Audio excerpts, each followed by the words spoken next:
నమస్కారం సిక్కోల హృదయ స్పందన న్యూస్కు స్వాగతం. నేను మీ సత్యం. ఈరోజు వార్తా విశేషాలు ఇలా ఉన్నాయి. నగరంలోని స్థానిక ఆదివారంపేటలో గల అయ్యప్ప స్వామివారి ఆలయంలో స్వామివారికి ఆలయ ప్రధాన అర్చకులు ప్రత్యేక పూజలు నిర్వహించారు. స్వామివారిని పెద్ద ఎత్తున భక్తులు దర్శించుకున్నారు. స్వామివారికి ప్రత్యేక అభిషేక, అర్చన, అలంకరణ కార్యక్రమాన్ని అర్చకులు నిర్వహించారు. భక్తులకు అర్చకులు తీర్థప్రసాదాలను అందజేశారు. ఈ సందర్భంగా ఆలయ ప్రధాన అర్చకులు దేవరకొండ శంకర శర్మ మాట్లాడుతూ స్వామివారికి వేకోజాము నుంచే ప్రత్యేక పూజలు నిర్వహించినట్లు తెలిపారు. పెద్ద ఎత్తున భక్తులు తరలిరావడం చాలా ఆనందంగా ఉందని, స్వామివారి కృపా కటాక్షాలు అందరిపై కలగాలని ఆయన ఆకాంక్షించారు. గార మండలంలోని ఆడవరం ప్రాథమిక పాఠశాలలో ఈరోజు అంతర్జాతీయ జీవ వైవిధ్య దినోత్సవాన్ని ప్రధానోపాధ్యాయుడు బోగిల ఉమామహేశ్వర ఆధ్వర్యంలో ఘనంగా జరిగింది. జన విజ్ఞాన కేంద్రం సూచనల మేరకు వేసవి వినోదం పేరిట వేసవి సెలవులు ఇచ్చినప్పటి నుంచి విద్యార్థులకు ప్రతిరోజు ఉదయం 1 గంట సేపు ఒక్కొక్క అంశం పైన కథలు చదివించడం, రాయించడం, పద్యాలు నేర్పించడం, ఎక్కాలు నేర్పించడం, ముందు తరగతుల పాఠ్యాంశాలను చదివించడం, డ్యాన్స్ నేర్పించడం, జానపద గేయాలు, దేశభక్తి గేయాలను విద్యార్థులకు నేర్పిస్తున్నట్లు ప్రధానోపాధ్యాయుడు ఉమామహేశ్వరరావు తెలిపారు. బుధవారం ఉదయం విద్యార్థులకు అంతర్జాతీయ జీవ వైవిధ్య దినోత్సవం ప్రాముఖ్యతను వివరించారు.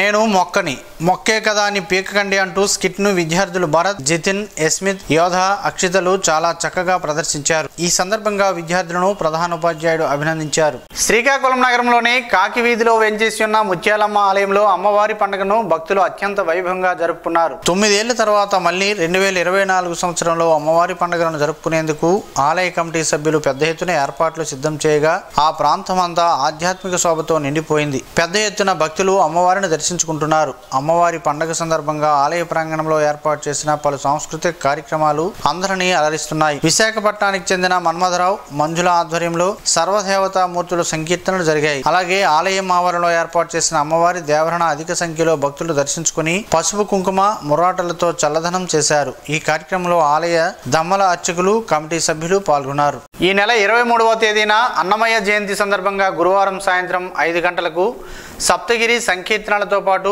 అన్నమయ్య సంకీర్తనతో నాదార్చన సంగీత కార్యక్రమం నిర్వహించనున్నట్లు నిర్వాహకులు తెలిపారు. శ్రీకాకుళం నగరం శ్రీవాణి సంగీత కళాక్షేత్రం నిర్వాహకులు దుంపల ఈశ్వరరావు ఆధ్వర్యంలో నాదార్చన నిర్వహించబడినని, అలాగే శ్రీకాకుళం నగరం DCCB కాలనీలో వెంచేస్తున్న శ్రీ భూసమేత వెంకటేశ్వర స్వామి ఆలయ ప్రాంగణంలో ఈ కార్యక్రమం జరుగుతుందని వారు తెలిపారు. సంగీత ప్రియులకు ఈ కార్యక్రమం అమితంగా ఆకట్టుకుంటుందని, భక్తులు సంగీత ప్రియులు తప్పకుండా విచ్చేసి ఈ కార్యక్రమాన్ని విజయవంతం చేయాలని వారు పిలుపునిచ్చారు. పోలింగ్ రోజున రాష్ట్ర వ్యాప్తంగా జరిగిన అల్లర్లపై కేంద్ర ఎన్నికల సంఘం వివరణివ్వాలని ఆదేశించినట్లు రాష్ట్ర ఎన్నికల అధికారి ముఖేష్ కుమార్ మీనా తెలిపారు. ఈ సందర్భంగా ఆయన మీడియా సమావేశంలో మాట్లాడుతూ పోలింగ్ రోజున ఏపీలో మొత్తం 9 చోట్ల ఈవీఎంలు ధ్వంసమయ్యాయని, మాచర్లలో 2, మరికొన్ని ప్రాంతాల్లో 7, మొత్తం 9 పోలింగ్ బూత్లలో ఈవీఎం మిషన్లు ధ్వంసమైనట్లు తెలిపారు. ఈ ఘటనలన్నీ వెబ్కాస్టింగ్ ద్వారా పరిశీలించామని, ఈవీఎం ధ్వంసం చేసిన డేటా భద్రంగా ఉండటంతో కొత్త ఈవీఎంలతో పోలింగ్ కొనసాగించామని తెలిపారు. సిట్టుకు పోలీసులు అన్ని వివరాలు అందించారని అన్నారు. 20వ తేదీన రెంటచింతల ఎస్ఐ కోర్టులో మెమో దాఖలు చేయడంతో పాటు మొదటి నిందితుడిగా పిన్నెల్లి రామకృష్ణారెడ్డిని ఎస్ఐ పేర్కొనడం జరిగిందని అన్నారు. 10 సెక్షన్ల కింద పిన్నెల్లిపై కేసులు పెట్టినట్లు సీఈఓ వెల్లడించారు. దీంతో ఆయనకు 7 ఏళ్ల వరకు శిక్ష పడే అవకాశం ఉందని అన్నారు. మిగతా చోట్ల కూడా కేసులు పెట్టి దర్యాప్తు చేస్తున్నట్లు తెలిపారు. ఈవీఎం ధ్వంసం ఘటనలో మేమేమీ దాచిపెట్టలేదని, ఘటన జరిగిన మరుసటి రోజే ఆధారాలను పోలీసుకు అప్పగించామని సీఈఓ స్పష్టం చేశారు. హెచ్చెర్ల మండలంలోని తమ్మినాయుడుపేట గ్రామంలో వెలిసి ఉన్న శ్రీ లలితాదేవి ఆలయంలో అమ్మవారికి బుధవారం ప్రత్యేక పూజలు నిర్వహించారు. ఆలయ ప్రధాన అర్చకులు శ్రీపాద సురేష్ శర్మ, సహాయ అర్చకులు నవీన్ శర్మలు వైశాఖ శుద్ధ పర్వదినాన్ని పురస్కరించుకుని అమ్మవారికి ప్రత్యేక పూజలు నిర్వహించారు. అధిక సంఖ్యలో భక్తులు పాల్గొని అమ్మవారిని దర్శించుకున్నారు. భక్తులకు ఆలయ అర్చకులు తీర్థ ప్రసాదాలను అందజేసి వేద ఆశీర్వచనాలను అందజేశారు. భక్తులకు మౌలిక వసతులను కల్పన ధర్మకర్త సాగి శ్రీనివాసరాజు వర్మ పర్యవేక్షించారు. ఈ నెల 24 నుంచి జూన్ 3వ తేదీ వరకు ఉదయం 9:30 గంటల నుండి మధ్యాహ్నం 12:45 వరకు 10వ తరగతి అడ్వాన్స్ సప్లిమెంటరీ పరీక్షలు జరగనున్నాయని జిల్లా విద్యాశాఖ అధికారి వెంకటేశ్వరరావు, పరీక్షల నిర్వహణాధికారి అలీఖాన్ తెలిపారు. ఈ మేరకు బుధవారం వారు ఒక ప్రకటన విడుదల చేశారు. శ్రీకాకుళం జిల్లాలో ఉన్న 9 పరీక్షా కేంద్రాల్లో సుమారు 2100 మంది పరీక్షలు రాయనున్నారని, పరీక్షకు సంబంధించి అన్ని ఏర్పాట్లు పూర్తి చేయడం జరిగిందని అన్నారు. ఓపెన్ స్కూల్, ఎస్ఎస్సి, ఇంటర్ పరీక్షలు 7 పరీక్షా కేంద్రాల్లో జూన్ 1వ తేదీ నుండి జూన్ 8వ తేదీ వరకు మధ్యాహ్నం 2:30 గంటల నుండి సాయంత్రం 5:30 గంటల వరకు జరగనున్నాయని అన్నారు. పరీక్షకు సంబంధించి అన్ని ఏర్పాట్లను పూర్తి చేయడం జరిగిందని అన్నారు. DE set computer based based test ఉదయం 10 గంటల నుండి 12:30 గంటల వరకు రాష్ట్ర వ్యాప్తంగా జిల్లా విద్యా శిక్షణ సంస్థ డైట్లలో ప్రవేశానికై పరీక్ష జిల్లాలో 2 కేంద్రాల్లో వెంకటేశ్వర ఇంజనీరింగ్ కాలేజ్ ఎచ్చెర్ల 90 మంది, కోర్ టెక్నాలజీస్ నర్సనపేట 270 మంది రాయనున్నారని తెలిపారు. హర్షవెల్లి లయన్స్ క్లబ్ శ్రీకాకుళం సర్వసభ్య సమావేశం బుధవారం శ్రీకాకుళం నగరంలో జరిగింది. సర్వసభ్య సమావేశంలో జోనల్ చైర్మన్ గా శోభారాణి, లయన్స్ ఇంటర్నేషనల్ జిల్లా చైర్మన్ గా KNSV ప్రసాద్, క్లబ్ అధ్యక్షుడిగా వావిలిపల్లి జగన్నాథ నాయుడులను సభ్యులంతా ఎన్నుకున్నారు. ఈ సందర్భంగా సభ్యులంతా హర్షం వ్యక్తం చేశారు. అధ్యక్షత వహించిన శోభారాణి మాట్లాడుతూ 2024-25 సంవత్సరానికి గాను జోనల్ చైర్మన్ గా నియమించబడినందుకు లయన్స్ ఇంటర్నేషనల్ 316A కు ధన్యవాదాలు తెలిపారు. ఎన్నికల అధికారిగా చింతాడ కృష్ణమోహన్ వ్యవహరించారు. గ్రామీణ పని అనుభవ కార్యక్రమంలో భాగంగా నైరా కళాశాల విద్యార్థులు జాతీయ సేవా పథకంలో భాగంగా 3వ రోజు ప్రత్యేక శిబిరాన్ని శ్రీకాకుళం మండలం వెంకటాపురం గ్రామంలో నిర్వహించారు. ప్రత్యేక శిబిరంలో పాల్గొన్న కళాశాల అసోసియేట్ డీన్ భరత్ లక్ష్మి మాట్లాడుతూ సేంద్రియ వ్యవసాయం దాని ప్రాముఖ్యతను గ్రామాల్లోకి విస్తృతంగా తీసుకువెళ్లాలని విద్యార్థులకు సూచించారు. ప్రస్తుత పరిస్థితుల్లో సేంద్రియ వ్యవసాయం మానవాళికి రక్షణని రాఘోలు వ్యవసాయ పరిశోధన స్థానం శాస్త్రవేత్త డాక్టర్ మధుకుమార్ మాట్లాడుతూ వరి వంగడాల గురించి వివరించారు. వరిలో కలుపు నివారణపై అవగాహన కల్పించారు. ఈ కార్యక్రమంలో నైరా కళాశాల శాస్త్రవేత్త జగన్నాథం, NSS సమన్వయకర్తలు జ్యోతిబస్, లక్ష్మీ దుర్గా, పురుషోత్తం, విద్యార్థులు తదితరులు పాల్గొన్నారు. సార్వత్రిక ఎన్నికల పోలింగ్ అనంతరం గ్రామాల్లో శాంతియుత వాతావరణం నెలకొల్పేలా ముందస్తు చర్యలు తీసుకోవాలని జిల్లా ఎస్పీ ఆదేశాల మేరకు జిల్లాలో వివిధ పోలీస్ స్టేషన్ పరిధిలో జిల్లా పోలీసులు ముందస్తు చర్యలు చేపట్టారు.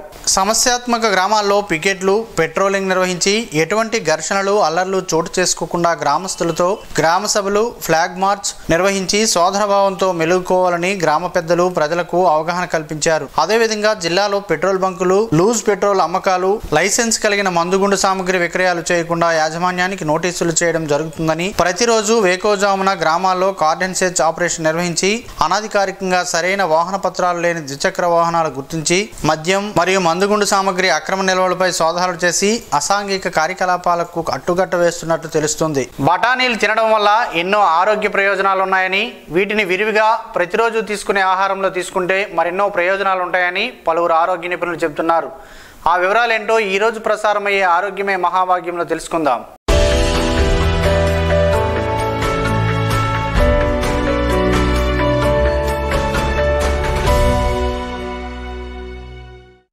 బఠానీలు నోటికి రుచినివ్వడమే కాదు, వీటిని తీసుకోవడం వల్ల చక్కని ఆరోగ్య ప్రయోజనాలు ఉన్నాయి. Omega 3 fats, antioxidants, anti inflammatory గుణాలు కలిగి ఉన్న బఠానీలను తీసుకోవడం వల్ల చర్మం ముడతలు పడకుండా ఉంటుందని ఆహార నిపుణులు చెబుతున్నారు.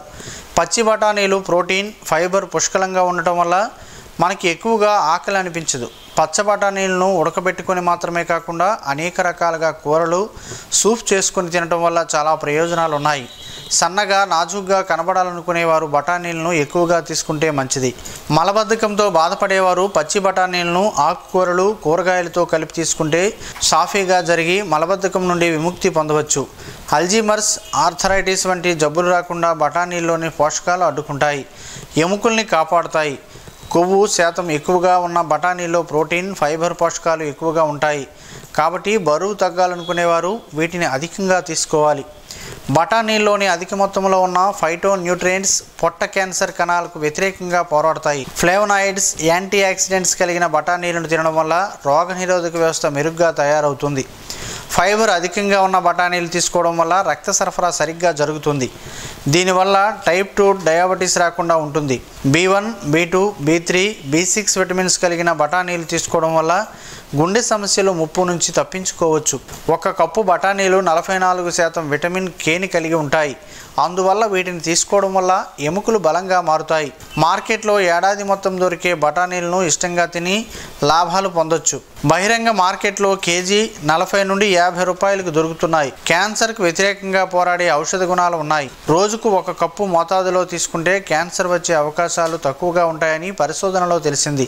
బఠానీలు తినడం వల్ల బీపీని కంట్రోల్లో ఉంచవచ్చు. అయితే రాత్రిపూట మాంసాహారం, మసాలా దినుసుల్లో వీటిని చాలా తక్కువగా తీసుకుంటే మంచిదని ఆరోగ్య నిపుణులు చెబుతున్నారు.